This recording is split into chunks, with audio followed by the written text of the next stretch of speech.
വലിയ ഒരു റിപ്പോർട്ട് ഇപ്പോൾ പുറത്തു വരുന്നു. ട്രംപിന്റെ ഈ താരിഫ് ബോംബിൽ ഇന്ത്യ യാതൊരു കൂസലുമില്ല, ഉലയുന്നില്ല എന്നുള്ളതാണ് ഈ റിപ്പോർട്ടിൽ നമ്മൾ സൂചിപ്പിക്കുന്നത്. കഴിഞ്ഞ ദിവസം നമ്മൾ പുറത്തുവിട്ട ഒരു വാർത്ത എന്ന് പറയുന്നത് യൂറോപ്യൻ യൂണിയൻ കമ്മീഷന്റെ പ്രസിഡന്റും യൂറോപ്യൻ യൂണിയന്റെ പ്രസിഡന്റും കൃത്യമായി നരേന്ദ്രമോദിയുമായി കോൺഫറൻസ് കോളിൽ സംസാരിച്ചു എന്നുള്ളതാണ്. അവർ ചർച്ച ചെയ്തത് ഡിഫൻസിനെ കുറിച്ച്, ഫ്രീ ട്രേഡിനെ കുറിച്ച്, പോരാത്തതിന് യുക്രൈൻ യുദ്ധത്തെക്കുറിച്ചാണ് അവർ സംസാരിച്ചത്. ഇപ്പോഴിതാ വരുന്ന റിപ്പോർട്ടുകൾ പ്രകാരം ഒക്ടോബർ 1 അല്ലെങ്കിൽ ഒക്ടോബർ 1 ശേഷം ഒരു free trade, European free trade അസോസിയേഷനുമായി ഇന്ത്യ ഒപ്പുവെക്കുമെന്നാണ് അറിയാൻ സാധിക്കുന്നത്.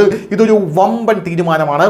India European free trade association EFTA pact to come into force from October 1 എന്ന റിപ്പോർട്ടുകളാണ് ഇപ്പോൾ പുറത്തു വരുന്നത്. India European free trade association പാക്റ്റാണ് വരാൻ പോകുന്നത്.